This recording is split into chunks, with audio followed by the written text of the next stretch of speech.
All righty. Hello, everybody, and welcome to the Kingdom's Queens podcast. Happy Tuesday. We're so excited to be back with you guys. We have missed the heck out of our Chiefs this week, that's for sure. We were just talking about how it feels like it's been forever already since we've seen them, so we can't wait to get back into it. I am your host, Lexi. I'm Christy. I'm Jody. Hey, y'all.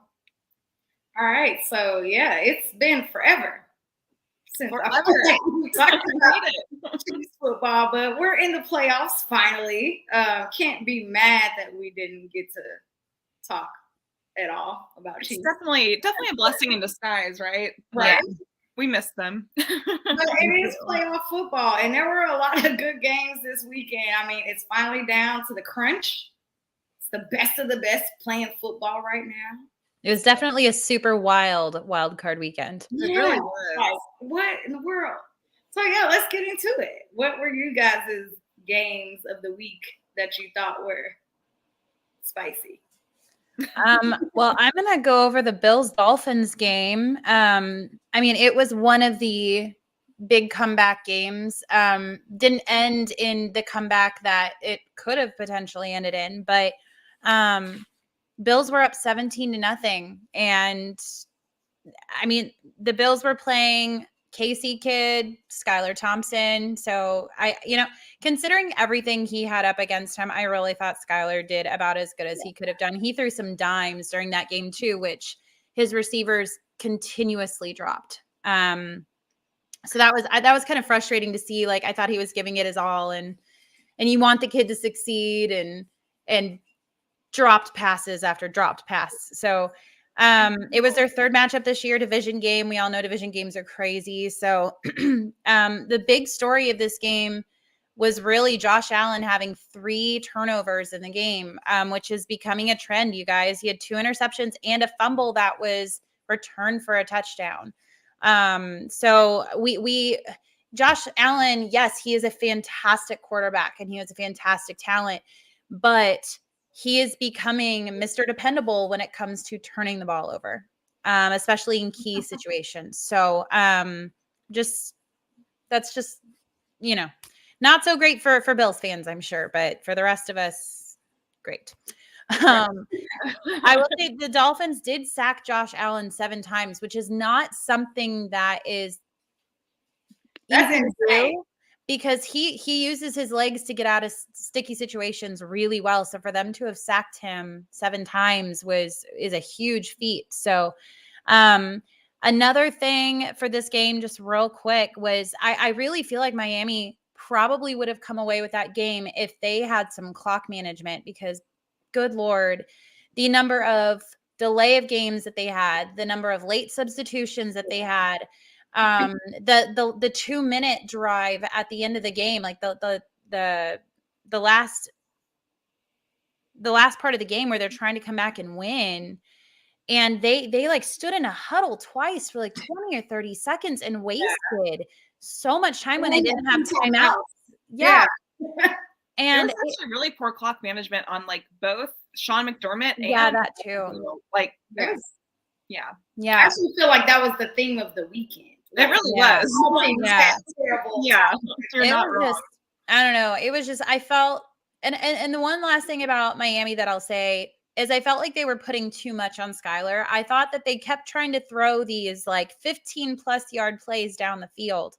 And I thought they could have maybe done some dinking and dunking a little bit more, like, no offense to Alex Smith, but like how the Chiefs are with Alex Smith. Like, you take, and what we want Mahomes to do a little bit more often when he forces some things is take what the defense gives you.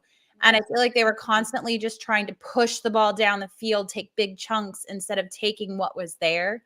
And I think that was a big determining factor of why they lost that game. And I think it has to be because they have Tyreek too, right? Like and that's what we did with Tyreek. Yeah, like you want to get him the ball, but sometimes you force it and bad things happen. I'll never understand the amount of drop balls that they had in that game, though, because even though Skylar is the third string, and even though it felt like he was forcing the ball down the field, he was on target for the most part. He was. So, He really was. It's the receiver's fault. Like, and I just feel like, well, I don't want to say Tyreek Hill knows better because he had a thing with drop balls when he was with us.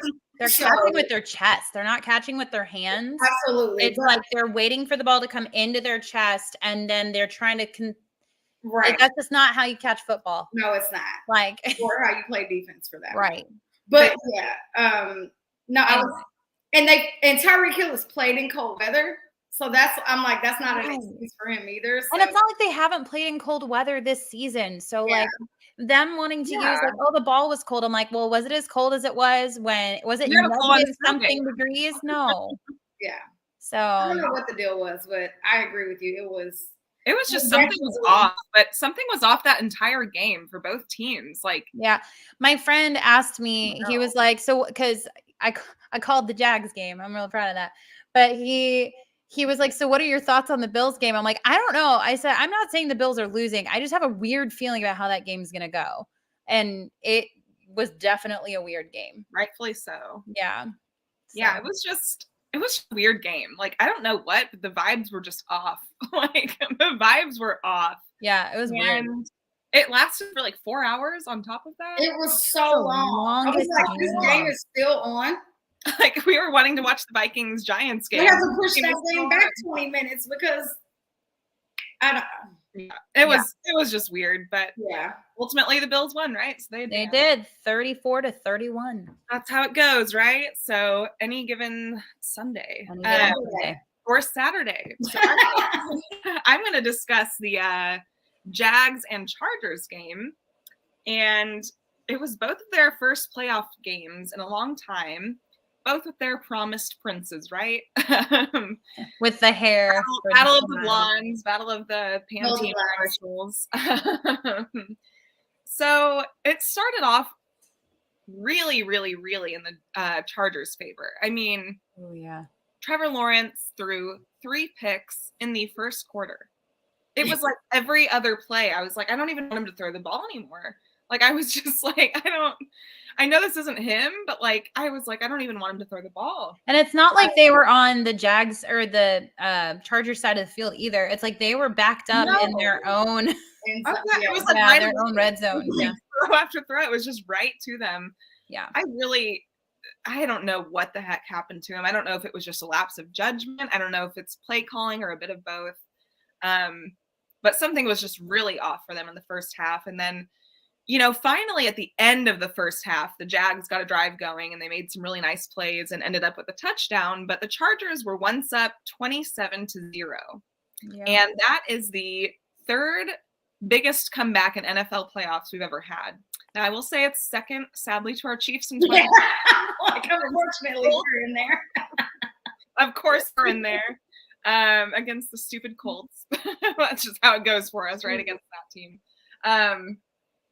But the Chargers raided for sure. The Chargers did raider or chargered at this point. I mean, they don't have any good luck, it seems like. And, they ended up firing Lombardi today, their offensive coordinator. So they've and their linebackers coach as well. So they've made a lot of big. I thought that was a weird firing today. But I will say the Jags, I mean, talk about a heck of an adjustment at halftime. Like, props to them. Props to Doug Peterson. Props to Trevor Lawrence for not getting in his own head. Like, most quarterbacks, if you throw 4 picks in one quarter or one half, technically, 4 picks. I mean, that seems to be the trend of the weekend as well because Dallas kicker missed 4 kicks, right?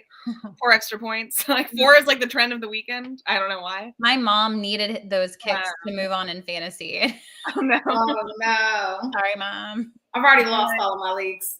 Whatever. It was just crazy. It was a really fun game to watch though. It kind of never felt like the Jags were out. Like they're a fun team to watch. And as much as, we'll get into that later with our game against them this weekend, but they're not a hateable team. Like I don't mind the Jags. Oh yeah. I like the Jags. Guys. I like Trevor Lawrence. I like Dougie P. I like Trevor Lawrence. And I mean, Evan Ingram, he has like been a dog for them. Yeah, and these past few months-ish. And then Zay Jones as well. Not to mention a huge game. Yeah. Marvin Jones Jr., like ETN. Their team just flows. When they're in sync, they flow really well. And then their defense just had to do enough to kind of keep the Chargers off in the second half. And all the Chargers did in the second half was score a field goal. So, which is great. That's impressive for their defense. It's really impressive. So props to the Jags. That's a historical comeback. Good job. I mean, you guys earned that. So, I mean, it was literally a tale of two halves too, because I was looking at the stats for Trevor Lawrence. So in his first half, he went 5 for 18 on completions. Yikes. 1.9 yards average per pass. 4 interceptions and a 0 passer rating. 0. Incredible. Wow. And then the second half, he goes 23 for 29, averages 8 yards per passing, scores 4 touchdowns, another 4, and then passer rating of 142.6. I'm just like, that's crazy. That is literally adjustments. I believe in halftime adjustments. Oh, 100%. And they got WP. So it's like, and I think the trend this weekend too that all of us saw was like no lead is safe, right? Like no lead is safe at all. Well, and I've always thought that anyway because my quarterback is Patrick Mahomes. So I just remember like watching that game and being like, I'm not giving up on this game because you never know what can happen. Never. At any given moment But anyway, crazy game, and the Chargers win by 1. Or I mean, the Jaguars win by 1. Last second field goal. Good times, right? Good times. Good for them, man. But good for them. I mean, I definitely debated on which game I wanted to talk about because I really wanted to talk about Cowboys Bucks, but I feel like Ravens Bengals was more spicy. Like, of course, everybody wants. It was chippy. It was so good. Everybody wants Tom Brady to go to retirement. So thank you, Dak and team. Embarrassing Tom Brady. I will say that.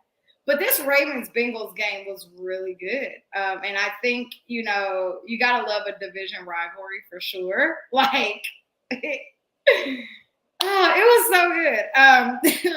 Few things to make the game spicy before the game even started.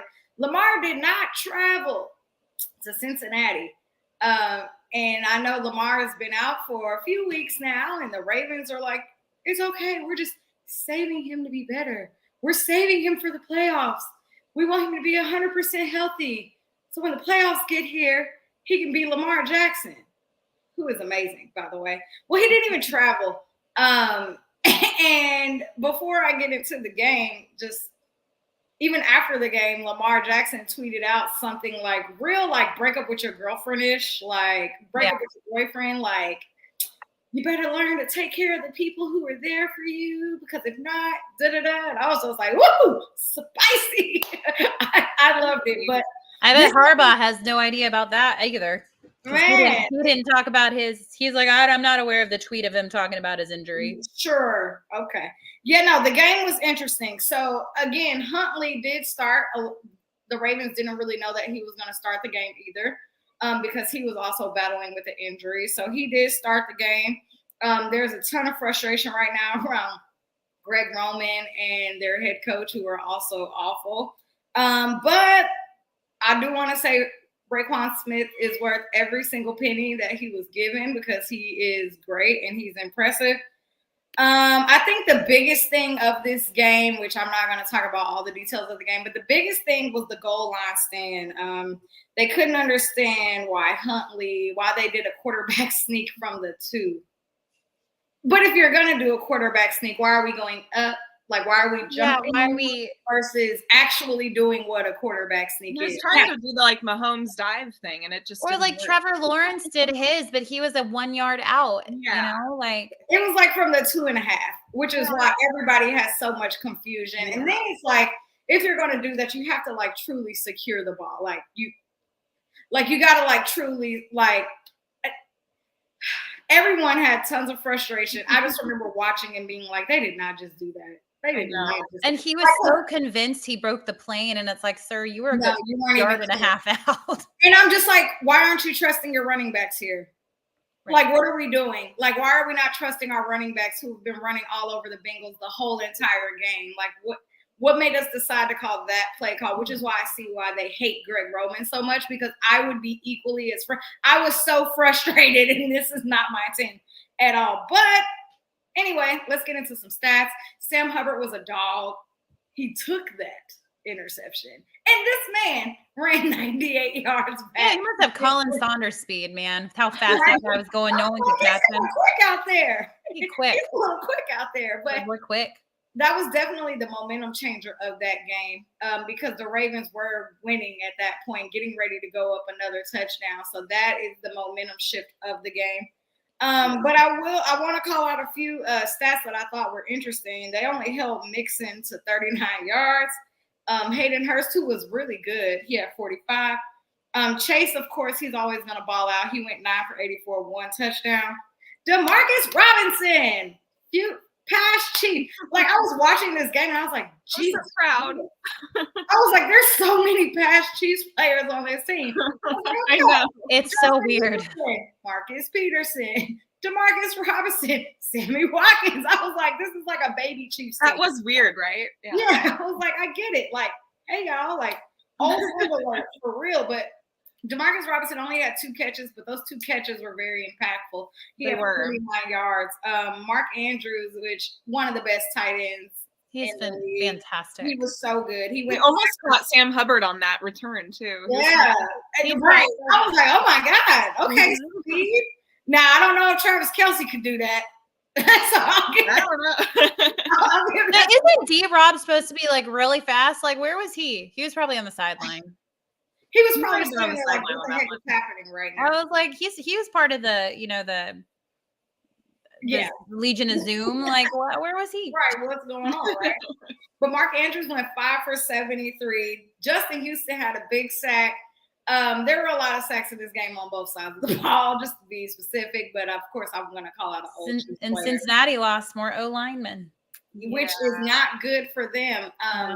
So hopefully, they can bounce back and recover. I know they're also playing on a short week going into this game against the Bills. So hopefully they can rest and recover and get healthy and come back, because for us as Chiefs fans, we always want to play whoever at 100%. Right. So full strength. See anybody hurt. So the ending of that game was 24-17 Bengals. I mean, can we say that we knew the Bengals were going to win though? So yeah. NFL has their script. I don't care what anybody says. So we knew how that game was going to come out. But it was, very aggressive. It was very physical. I love seeing physical teams play. I think the Ravens are one of the most physical teams in the league. So it was really great to see how they played against the Bengals, but it was also great to see how they unlocked the Bengals. So it's like they showed a weakness in them, which I think a lot of teams in the playoffs are going to pay attention to and use that as a key going forward. So agreed. That's all I got for that. So, I mean, I guess we don't have a Chiefs recap because we were in a bye week. Yeah, we were just resting and relaxing. Really quick, what's interesting to me about the Bengals against the Ravens is the past 2 weeks they have not done a ton in the second half. It's true. So I actually have that in my notes for the prediction for this week. Yeah. So if Bills and Chiefs just pay attention to that a little bit. Yeah. I mean, or, tap into our podcast every Tuesday, 7 p.m. I mean, we got you all the tips and tricks, all the secrets. Well, we did celebrate a bye week this past week. I think a well-earned bye week. Well-earned. Some of our 14 wins. Earned. Sorry. Earned. Spell it, Chrissy. As much stats as I have in my pocket right now. Definitely well needed. We had some boys who just needed to rest and recover so they can go dominate this week coming up. We did see they had a little bit of team bonding too. So it looks like they were out playing games and doing their thing, which, that's what our boys do. They love to build relationships with each other and keep that bond going strong. So we're going to go ahead and skip over Chiefs recap because we don't really have much to discuss. But I think it's important, right? I think it's important, though, we get into what the title of this episode is, The Promised Prince versus the MVP Round 2. If you guys didn't see that, look up at the top. But yeah, so we get the Jags again. We played them week 10. We're back this week. There's lots of things we can recap from the last time we played, which I would like to get into with you ladies. But then I want to see, what do we want to see differently this time going into this game? At Arrowhead on Saturday, 3:30 p.m. Lexi said it's going to snow. I'm so disgusted. Snow game guy. I'm so disgusted. I didn't see the snow in the forecast. But I just hope it goes away between now and Saturday because no. It's changed to rain now, but it keeps going back and forth. So right now we're looking at 70% chance rain. I guess your weather broadcaster here. How fun. I love that. Gary Lezak, eat your heart out. So what are you guys' thoughts about what are your thoughts about the last time we played the Jags? And then we can get into what do we want to see differently going into this week. So I was actually at the Jags game with Jody the last time we played. I was in Texas. And you were in Texas. Yeah. And, like the one thing that stands out from that game is just how physical the Jags defense played against our receivers. I know that maybe there's a little bit of hard feelings against Cisco for the headhunting that he did against Juju and MBS. Would like to not see that again. Let's please protect the heads and the necks, especially after everything we've seen recently. Absolutely. But honestly, like Chiefs fans have been where the Jags fans are now. Like we all remember we went 2-14. Andy Reid came in, and then suddenly we're like good. And we were just like, man, this is great. We have a winning record. Like, look at us go.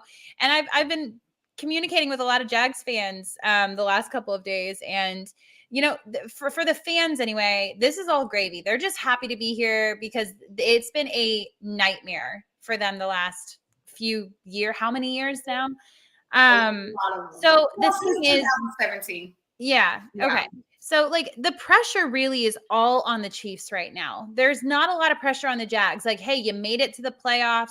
You're in the divisional round. Like, awesome job. Everyone's going to be happy with how the season ends for the Jags, no matter if it ends this week or even if it ended last week, which it didn't. But for the Chiefs, it's really Super Bowl or bust. They have all the pressure because of the consistency they've had over the past 5 years. And I know those Chiefs players, they want to get to that AFC championship and they want to host another Lombardi. So really it's a lot about controlling the emotions of this game. And the Jags just had a very emotional game. I do believe emotional fatigue is a thing. I think the Chiefs suffered from that in the second half of the Cincinnati game last year after our big Bills-Chiefs divisional round game last year. So to me, it's really controlling the emotions and making sure that we are firing on all cylinders of the game, special teams, offense, defense. And the last big thing I want to point out is in the second half, I feel like our offensive adjustments have not been great coming out of the gate. I feel like we're coming out too many second halves and we're stalling for the third quarter. And I really think that if we want to make sure we're pushing through and not allowing teams to come back into the game, we have to capitalize in the third quarter when we've normally been doing well the first and second quarter. That third quarter, we've got to stop stalling because it's been happening more consistently than I would like to see.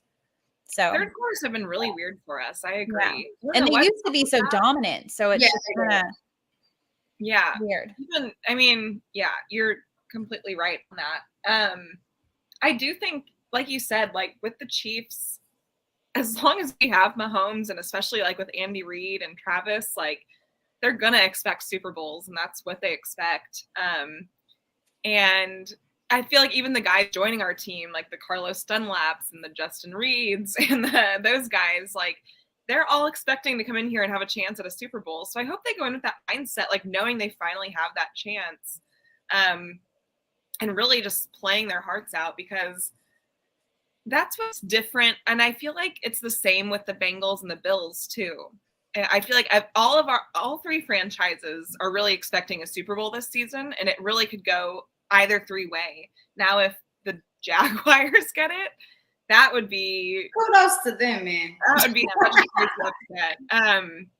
But I mean, and that's what's I think could be like a trap about this game is like the Jaguars aren't expecting that, and they expected to have a better season for sure, and obviously they clearly have. And Trevor Lawrence is not new to these kind of big situations. I mean, he's been in plenty of these. He's won tons and tons and tons of games. He's never lost on a Saturday, all that stuff. Now, I want to say neither has Mahomes, at least in the NFL. I don't know about his high school and college record, but you know what? High school and college do not count in the NFL. They don't. It's a totally different ballgame, man. I mean, you got to remember the first time Trevor Lawrence came to Kansas City was on a Sunday at noon. Yeah. Like this, I remember just being at that game, Chrissy, and being like, God, it's so early.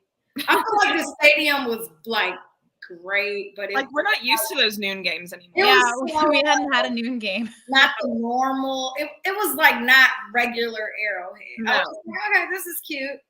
And I think so. I actually watched Trevor Lawrence's press conference today, and he was even saying, he's like, we played there earlier this season. He's like, but I know it can get even crazier. But then he said, he's like, I can't imagine it getting any crazier than it was in Jacksonville. And I was like, oh boy, it's different when it's your fans cheering for you versus. I know. And that's what he said too. He's like, that was though for the, it gets loud for the defense versus the offense, all that. Correct. Kind of stuff. Oh, sorry. I don't put it past anyone not being ready for our crowd. These guys, when you're at this level, they're all ready for this kind of stuff. Like, I don't think it's too big of a moment for him. But I do think, with our last game against them, we still won by 10 points. There was a lot of things we could have done better, but we were also without a lot of people. And I'm still bummed that it sounds like we're going to be without McCole again, which I know all of us wanted him in our offense with Tony, and we're all so excited about that. And I really wish him well, and I hope he gets better. We were without Juju and Tony for most of that game. So we were basically running on Sky Moore. We had Tony in really early, right? Then that was it. Yeah, Sky Moore, McKinnon, and he only played in the first quarter. We didn't have CEH either. So he's been designated to return. So it's like you look at who our receivers were for that starting that game for that chunk of time, and it's like, who is Mahomes throwing to? Justin Watson was wide receiver one, probably. Travis Gray, yeah. That's who he was throwing to that game, and that's what I was going to get into. So the last time we played them, which y'all just covered, we were missing a lot of people. Yeah. But that was KT's first touchdown as a Chief. Yeah, it was. That's great. That's where he was hopping down the sideline. Yeah, I love that. That's great. And if y'all remember, the Jags started with the onside kick. Yeah, that was insane. I remember standing in the stands, and I was just like, gotta give it to him, man. They're pulling out all the stops. Gutsy. And Justin Reed spoke about that today in his presser, right? Yeah, he did. It's important for the defense. And special teams. Just got a tailgating text message. Sorry. But it's important. It was important for the special teams just to be as ready as the defense, because it's Dougie P. He comes from the Andy Reid tree. So who knows what stops he's going to pull out or tricks to try to, get that extra possession against us. But what feels great is knowing that they're thinking the same thing we are, right? So they're in that locker room having those same conversations on what do we need to do to make sure that we're ready for all the stops, no matter what they decide to pull out of their bag. But I think it's important to talk about how good the defense was too. Willie Gay was fantastic that game. I don't know if y'all remember, but he was really, really good that game. And even though Patrick had 3 interceptions, sorry, he had one. He had 1 interception. I was like, he had 3? I'm sorry. Even though he had 1 interception, he still threw for 4 touchdowns. He still threw for 4 touchdowns. So, there's definitely a lot of things that we could do to be better this week to clean up from what we did week 10. But I think that we've seen the progression that this team has made over the last 8 weeks since then. And how our defense has really kicked it into a high gear. The offense is really clicking now on all cylinders. We don't know necessarily. We have everybody back except Nico, which sucks. Like you said, Lexi, but we got everybody back. So that opens up the playbook a whole lot more, which is amazing. And the defense had 5 sacks. Yeah. And that was before they were really, I mean, they're like peaking right now at the perfect moment. Like George Karlaftis getting sacks every game. Chris Jones is going crazy. Dunlap's batting balls down left and right. Frank Clark's hopefully his groin is still doing better. But like our D line is just playing phenomenal right now. And that takes so much pressure off our secondary. And I think our secondary is also figuring a lot of things out too. Oh yeah. So Snead and McDuffie and Justin Reed, they're like figuring it out. They look good there in that secondary. And it's hard for me to say nice things about Justin Reed, but he has been really good these last 2-3 games. I wasn't going to call you out just then, but I'm glad I said something nice. Oh, look at that. 2 weeks in a row, Jody. 2 weeks in a row. And then Juan Thornhill too. He's been kind of a ball hawk lately. He has. I know Justin Reed has said like a lot of times with interceptions and things like that, they start to come in bunches. You get one and you start craving more, and then they just keep coming because you're feeling it. And you can really tell like they're really starting to fly around and make those plays out there. So I love that we're just so excited about our defense, because I don't know how many times in the past, I feel like this has been the most positive throughout an entire season we've been about our defense. I'm not saying they haven't had bad games, but the amount of growth we've seen with how young our defense is this year and how many new faces are on our defense this year, it's just awesome. Like this was a rebuilding year, you guys, for everybody, offense and defense. And we were 14-3 with a first round bye. I'm just proud. It feels like after the bye week, they just like it clicked. Like whatever happened during that bye week, every week after that, it was just like, oh yeah, hi guys, this is what we're here to do. So I'm hoping they still have that same energy since another bye week. Like we've seen the great things that came from the last one, so hopefully they come. It was like we had so many games without McDuffie, and then we had 2 games without Frank, and then a few games without Willie, and it was just like there was never like our full defense was there. We had a few injuries here and there, and like now it's like our whole defense is ready. Like our whole defense, as long as Frank Clark, God please, right? But as long as he's good, our whole defense is healthy and ready to play. So, and Frank Clark turns it up in the playoffs. Oh, absolutely. Yeah. Absolutely. And I will say, like, even though our offense is going to be missing Mecole, I mean, I didn't realize this today until someone said it, but he's been gone for 10 weeks. Well, right? I was just looking at Pacheco's before Thanksgiving. I was just looking at Pacheco's stats, and the Jacksonville game was the first game that he really took over. I mean, he ran for 16 carries for 82 yards, 5.1 yards per carry. That was the game he really took over, because before that, the most snaps he got in a game was 5 rushing attempts. And then he jumped to 16 that game against Jacksonville. So that was when we really started kind of shifting that running game. And McKinnon was not doing what McKinnon is doing now during that time either. So that's a good question, Chrissy. So CEH is. I was just gonna say that was a great transition. Did you guys like that? I love that pivot. Thank you so much. CEH is activated. So what does that do for Pacheco and McKinnon snaps?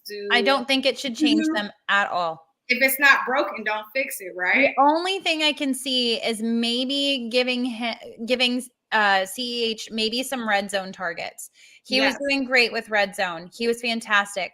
But honest to God, let Pacheco be the number one. Let McKinnon take some doing like the screenplays and the pass protection, doing everything McKinnon's been doing fantastically. Don't change a thing with that. And if we need to put CEH and Rojo in there, or one or the other, I guess probably now, in there to, give those two a break, sure. But don't take snaps away from McKinnon and Pacheco. They've been working too hard. They've been too successful. Don't mess it up. And Rojo's been good. He has been good. That's why I don't even think we need to activate him. Like, I feel like he could have sat on the practice squad. Sorry, CEH. Like, there's nothing against you. I'm just saying, like, I think he probably could have sat on the practice squad and let Rojo come in as that third back, because it's been working just fine. But I mean, I will say we did have this bye week, right? So we did have these extra days to get CEH kind of, back in rhythm. Now, granted, he's not in like game shape rhythm, right? But maybe just enough to maybe tweak him to get that energy back flowing, that fire back in his belly. But I mean, I agree. I think you got to leave Pop and McKinnon where they're at. Pop and Jet. Yeah, Pop and Jet. Pop and Jet. But you got to leave them where they're at, and then I don't know. And I don't want to speak to future games because, it's 1 week at a time. But, do you save maybe some of that play calling for a game that might be more intense than this one? Not saying this game is a game that we're going to not take seriously because Trevor Lawrence was amazing last week. But, I don't know. I think even if CEH, I don't think we're going to see him much this game. I don't think so at all. And like you said, we have such a good flow with what our running backs are doing right now but I do think he could be a good little trickery in the red zone type ththing because Absolutely. Right now I think defenses are going to be kind of onto McKinnon because they're seeing he's breaking these records, right? What was his record last week? The most touchdowns for a most receiving touchdowns by a running back. Yeah. Ever. For the Chiefs anyway. Or at least for us. I think ever. Something crazy. Anyway, I think teams are going to be onto that and defenses are going to be onto that. And so I do think Clyde could be a good little distraction in the end zone, whether he's getting the ball or whether he's a distraction. I feel like he could be a good little trickery kind of play. And I know a lot of people have their qualms with CEH, but I actually thought he had some decent moments this season. He did. He had some really great plays against the Chargers in that week 2 game. He had some really great plays against the Bucks. He's had his moments, I think, even against the 49ers. So, and then I think went out after that or something like that. But I'm not as worried about him as some people are because I think for some reason, I think it's the first round pick thing. I think a lot of people just have a weird taste in their mouth about him. And we're seeing what we have with Pacheco and McKinnon. And so rightfully so, we love them. We don't want their snaps to get taken down. But I think him and Rojo, if we have both of them, that could be a good little rotation. Clyde's some good insurance in case, God forbid, knock on wood, anyone gets injured. Don't even say it. But yeah, I mean, it's good, right? At least he can come back and be there if we need him. So what do you guys think about these receivers, right? So, we'll have KT who will be what we presume is 100%, right? Yeah, he's been looking great. 100%. 97%. Jody's 100%, right? So, and when I say receivers, I'm also including this amazing tight end room. Yes. Who leads this game? Who is going to be the leader of this game with all of our receivers who are here, who are all playing at a very high level? I want to see Juju more involved. I feel like he's been I feel like he's been doing a lot of non-receiving work, if that makes sense. I feel like he's been doing a ton of blocking and a lot of being a defensive player. Yeah, I love that about him, and I love that he's so good at that stuff. But I want to see him get more involved. I really want to see him just shine again, because he's such a great target out there, and he catches everything. And so, Juju catches everything. Yeah, hashtag Juju catches everything. I really want to see more of him. And obviously I love the dimension that Tony brings to the table. I think, he wasn't even somebody that was supposed to do anything for us this year. And then he's just this is all bonus what he's doing this year.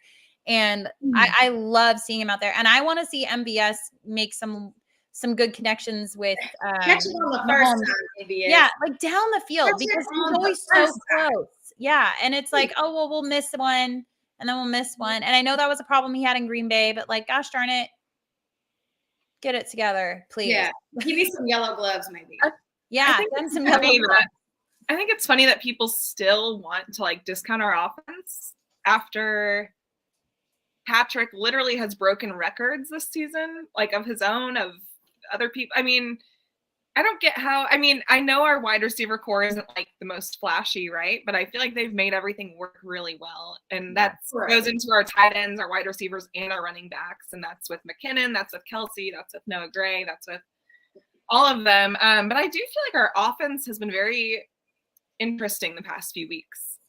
Like there's always like one person on it that's doing really well. And then the others are kind of like here and there, right? Like it's always one star of the game every week, and it's not one person. It's always somebody different. And I think we could see a lot more Blake Burrell in there, a lot more Noah Gray. I think because I feel like Kelsey had a great game against the Jags. So like I feel like we could be taking some of that pressure off of Kelsey with our other tight ends. I don't know if Jody Fortson's going to play or not. Like I know he's coming back off of IR, I think, but but I don't know. We've got such a great tight end room, like, and they're all like little mini Kelseys now. Like they've all learned so much from him. So I love our tight end room. They're just fantastic. Yeah, and Blake Bell has been good when he absolutely he's back this week, right? So he was back last week. He scored a touchdown 2 weeks ago. Yeah, on his debut back. Oh yeah, he was activated against the Broncos, right? He had a touchdown, I think. So Seattle. But I will say, like, it's been too long. We don't remember. But I will say, like, that game against the Raiders, I rewatched it. I rewatched like the highlights again today, and it just made me feel so good about our off. Like everything was just clicking on everything we needed it to against the Raiders, and that was such a great game to end our regular season. That I feel so good going into this off season. Yeah, there's no better way to end the regular season in the way that we did. So, with that being said, we are so proud of you. This Chiefs team. I was trying to we are. All of you. What do I call them? Are they Chiefs Kingdom? They're a part of Chiefs Kingdom. They're the Chiefs. Like, we're Chiefs Kingdom. I'm like, are they Chiefs Kingdom? I don't know. Regardless, super proud of this team. I could not be more proud of this team. Just like Chrissy said, this is a rebuild season, and we were not expecting this. Again, I said 12-5, so to be at 14-3 is like a blessing. So proud of this team. So happy. Do y'all have anything else to say about this game, or do y'all want to get into these matchups for this? Well, just real quick, I just want to add, like, even like with that, saying it was supposed to be like somewhat of a quote unquote rebuild season, like going into even next season, I'm like almost even more excited because now we're seeing what these rookies on defense are doing. Like Brett Veach, hats off to you because my goodness, I mean, like I'm just so excited. I'm so thrilled with the people we have on our team. All these rookies, they're going to be with us at least for another few years. We know we're going to have Mahomes, Kelsey, hopefully Juju. I'd love to see Nicole back with us, especially just because of how the season has gone for him. And then Tony, potential of like Justin Ross. And, Justin, who was the other Justin? I forgot all about Justin Ross. Let's be real. There was another Justin we just signed too, or another Ross. John Ross. John Ross. Yeah. So just the potential of like what we have coming too. I'm just like, I don't know. I don't know how it's real life. Don't pinch me, but it's great. So I feel like McColl's going to come back, but we could talk about that another day. Yeah. I would love to have McColl back. I feel like he just might. Yeah, let's talk about that another day. So let's get into these matchups this weekend. Can you believe that like I had to erase top 5 picks for the weekend because we're down to only 4 games? No, I was writing my notes and I was like, that's it? Yeah, I was like, I have to be looking at something wrong. No, there's literally only 4 games. Someone called us the Elite 8 earlier, and I laughed because college basketball. But, you know, I laughed. But, yeah, so we're technically the first game. We'll get into us again later with score predictions because we just talked about us. But the second game for Saturday. Oh, but I will say we do play on NBC. Praise the Lord. So happy. I just don't want to be on CBS. Anyway, but the second Saturday game, Giants-Eagles, 7:15 on Fox. Who are y'all picking? I think, okay, so I'm going with the Eagles. I'll preface that, but I think this is going to be a really good game. Yes. Like, I think Eagles have just like, they're kind of like the Jags for me. Like they've had it rough and they've just come this season and they've kind of just tried to prove people wrong all season long. You mean the Giants or the Eagles? The Giants. The Giants. Yeah. I'm going with the Eagles. She meant the But I'm talking about, did I say the Eagles? I'm sorry. You did. I don't know. I've been sick, you guys. It's fine. I'm It's fine. struggling. But yeah, I just love the Giants this year. Like, I really do. Me And too. I don't think that they're the better team by any means, but I think that they kind of love being that little Cinderella story in the making. And do I think it's going to happen? Probably not, but it would not shock me if somehow they found the will and the way to upset the Eagles. I am going with the Eagles, but I love the Giants. So I don't know. I feel the same way, and I want to give you guys both props. I think you both picked the Giants over Minnesota last week, right? We did. Hey. Good job. Good job. You guys were right. Props there. I also picked the Jags, but you know. And I did too. We did too. Hey. We also picked the Jags. I was 5 for 6 this past weekend. Stupid. I can't remember. Bucks. Stupid Bucks. Yeah. Yeah. Same. Well, I was 4 for 6 because I also picked the Vikings. Anyway, nonetheless, I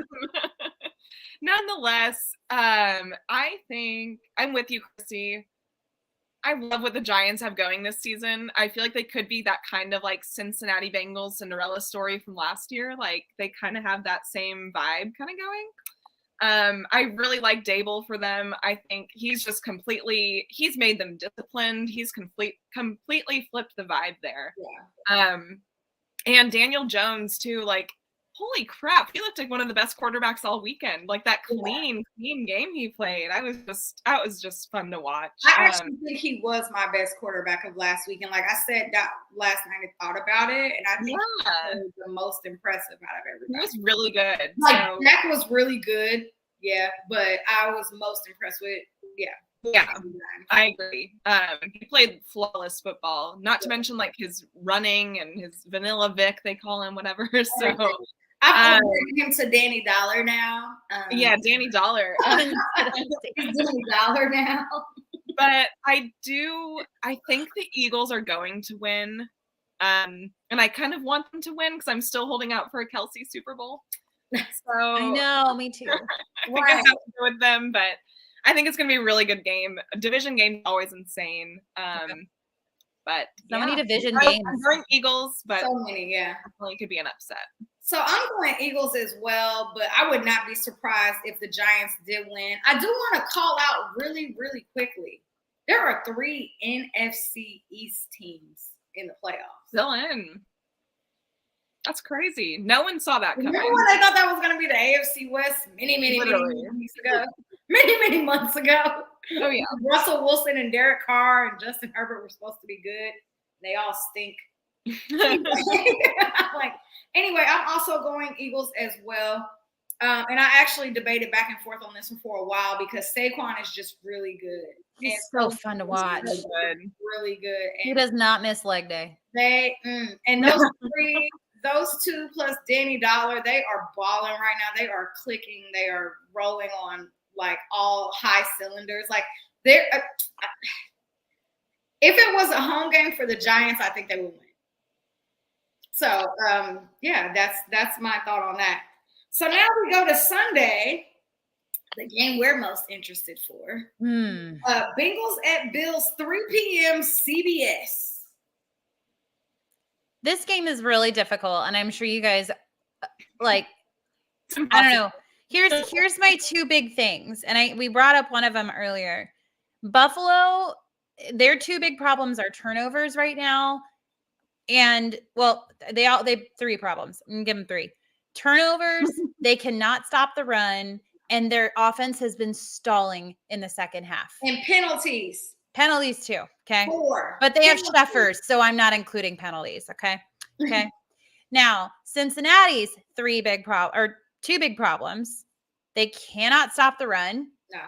And their offense is stalling in the second half. Correct. So I'm giving Cincinnati the edge only because Buffalo has been turning the ball over at an alarming rate. Yeah. And so I think it's gonna be reminiscent, I feel like, of our divisional game last year. But I'm giving Cincinnati the edge simply because of the turnover issue. So, I actually think it goes to overtime for the sake that they changed the rule. That would be hilarious. I would love that. That would be awesome. I think I'm going Bills. There's a lot that goes into my reasoning for that. You don't have to say. I was going to say some I might not speak on, but you can DM us later, right? Because now I'm curious. We'll talk about that after the pod. Yeah. But I think it's going to be a fantastic game. I genuinely do hope it goes to overtime. I think it has the potential to be like a really fast-paced, fun, high-scoring game. And like you said, their weakness is kind of similar. Both teams aren't great at stopping the run. Both teams have stalled in the second half. And I don't know. I mean, if Josh Allen can figure out how to not turn the dang ball over, I mean, we've seen him be very good. So I do think the offense on the Bengals overall is better. Like their receiver core is better. I think their tight ends are pretty evenly matched for me. And yeah, but I'm going to go Bills. I don't really know for sure. I think it's going to be a great game. It's pretty evenly matched. Yeah. Yeah. I'm going Bengals, and that's solely based off of they are hot, the Bills are not. The Bengals are rolling, the Bills are not. And if you remember the first quarter or the first 6 minutes of this last game, they were about to go up 14-3 on the Bills. Like, Joe Burrow came out hot. And I don't know if you guys remember this, but when you watched this Bills game last week, what's the man's name? Josh Allen. Josh Allen's very first play, that very first play call was identical to the Bengals' first play call against them in Buffalo. Like, it was literally the same thing. They came out the gate, they went down the field, got a first down. That is what Joe Burrow did to them. They set the tone immediately. They set the tone early. And the Bills played copycat on that. And I actually yelled at my TV like, what are you doing? This isn't who you are. So, so I think the Bills are ready. The Bengals are ready to have this game. They're ready to go back to New York. Well, I guess it's not a home game for them, huh? But no, they're ready to go back. They're ready to go to Buffalo. I think they're going to go in there. I think they're going to dominate. They're not scared of the weather. I think that they're just going to overpower them. I think the Bengals are more physical than the Bills. That's all my reasoning. Like, are the Bills supposed to win? Yeah, they're supposed to win, all right. But I think the Bengals are going to pull it out and win. I can't believe the spread on that game. What is it now? At 2.5? -5. It's Buffalo -5. -5. Who, the Bills? Yeah. They're in the Bills. Oh, but that's because the Bengals have lost some players. The O-line. Because it was 2.5 last night. But I will say, like, I don't think any of us expect either of those teams' games to be that close this past weekend. Like, neither the Bills nor the Bengals look dominant. Like, those games could have easily been won if the Tua and Lamar were in. Oh. So I know they were division games, but still, like, you still need to look good against the division teams. And I felt like, honestly, a majority of those games, sometimes the other team looked better. Ravens and Miami. The Dolphins looked pretty darn good. So, I mean, I don't know. This should be a very interesting game. I'm so intrigued by it. And I think it could definitely go either way. So. I might watch it on mute because I don't feel like hearing Tony Romo talk about how much he loves. Oh my God, he's the alien. Watch the alien watch. Oh, he's the champ. Oh, blah, blah, blah. Mr. January. Yeah, he is. Oh my gosh. And like, I like Tony Romo, but God, get off his. Oh, I don't. Get off his. That's another story. And the last Sunday game, which actually I am so excited for as well. I know it is an NFC team, but this just reminds me of old school NFL football, punch in the mouth. Dallas at Niners, bang bang Niner game, 5:30 p.m. on Fox. So yeah, Dak was lights out yesterday. They are playing on a short week. The Niners are not. They are traveling to the West Coast. Niners really got that advantage there. Niners played it the early Saturday game, and Dallas played the late Monday game. Oh, yeah. I still don't understand why there was a Monday game. They said that. So apparently, I think before that game yesterday, Brett Maher, who is usually lights out when it comes to kicking field goals, they said he went like 12 for like 14 before the game started. So he was making all of his field goals, and then all of a sudden was like, I don't want to be a kicker anymore. So I don't know what happened there, but yeah, that was really strange. But I'm going to say what Christy said earlier, right? Are they having emotional fatigue from this last game because it was so stressful? Cowboys had a ton of weight on them going into this game. I'm sure Jerry Jones had it, which he did say. He told Dak before the game started, don't think about it. Go out there and just be yourself. So, I mean, isn't that what you want to hear from your owner right before you hit the field? Going against Tom Brady? Yeah, not really. Yeah, right? So, yeah. This game was hard because the thing is, if Dallas plays like they did yesterday, they looked unbeatable. Yeah. And I feel like San Francisco, like I know they've got a fantastic defense, but that first half of their game against who did San Francisco play? It was so long ago. Seattle. Yeah. Seattle looked like the better team the first half. I was like, hey, I picked Seattle. I'm feeling really good about this pick. And then they just did not play the second half. But I was like, never mind. But I don't know. I've got Dallas circled as winning this game because I don't know, man. Their offense and then their defense was just pounding the Tampa Bucks. So I don't know. I've got Dallas winning this one. You know, I actually said that last night too. I went in our friend's face, Sports After Dark, but I said I kind of think they might get that upset. I feel like San Francisco has been very good. They've been very dominant. They've been on their whole team is pretty much Super Bowl caliber, right? Like their quarterback has been phenomenal. He's been a kind of a plug and play, but he's done really well for them, Brock Purdy. But if the Cowboys played like they did yesterday, I don't see them losing. However, I also don't know if I see San Francisco losing. Like these games are going to be so good. These games are going to be so good. Yeah. Like, all 4 of these games are going to be so good. Yeah. We are blessed with that, I will say. We are blessed with some great games. Football, finally. Great football. But I kind of feel like this could be the Cowboys' time. Maybe I'll jinx it by saying that, but this could actually be their time. So, and I'd love to see the Cowboys and Eagles in the divisional game. Like, how fun would that be? Yeah, that would be crazy. That'd be awesome. But the game that everybody's been waiting for because Jalen Hurts was hurt. Yes. It didn't get exactly. So, I'm going Niners. Okay, good. I'm going Niners because I don't think the Cowboys can do it 2 weeks in a row on a show. They're very inconsistent.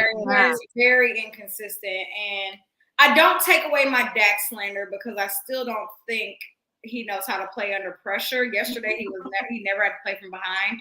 He was just guns blazing from jump, right? So, but Dak was really good. So I'm not taking anything away from his performance yesterday. And I actually tweeted a lot about it during the game about how good he was, how good that offense was, all of those great things about him because, you're going to give respect when it's due. But I think the Niners are better all around. I don't know if Michael Parsons is fully okay. Like he was limping off the field there at the end of the game. I'm sure I thought that was halftime. Was he struggling? Was it was halftime. Yeah, could be. But the Niners are physical. Like the Niners are not the Bucks. They are not the Bucks at all. Hello. The Niners are not the Bucks at all. So there's no way that, Dak's going to be able to run like that. There's no way that he's not going to get an interception. Like yesterday, anyway, regardless, I'm going with the Bucks. I'm not going to go on my Cowboys tangent. let's get into these score predictions. Cowboys, Jags for the second time this year. But this time it's a playoff game in Arrowhead. You said Cowboys, Jags. I mean Chiefs. Oh, Jesus Christ. Chiefs, Jags. It's because I was like, had slander in my mind and I was going through slander. Jody lives in Dallas, so she's still. I live in Dallas. I know, right? Yeah. That's okay. I love them though. Well, Yeah. Chiefs, Jags for the second time this year in Arrowhead on Saturday at 3:30 p.m. Stadium's gonna be rocking. It's a sold out crowd already. It is going to be playoff football for the first time. Our boys hit the field and our rookies. I can't wait to see how our rookies do. I know. Who wins? What's your score? What's our spread? I think we're like minus. I'm gonna look. Yeah. Where's your score prediction, Chrissy? The score jumping in my head is 31-21, but I'm not confident in that. But I'm going 31-21. Huh? Why aren't you confident? I don't know. Like I feel like 8.5. I feel like my head wants me to, or my heart wants me to be overconfident, and my head's like, "Whoa!" Oh, you're being, yeah.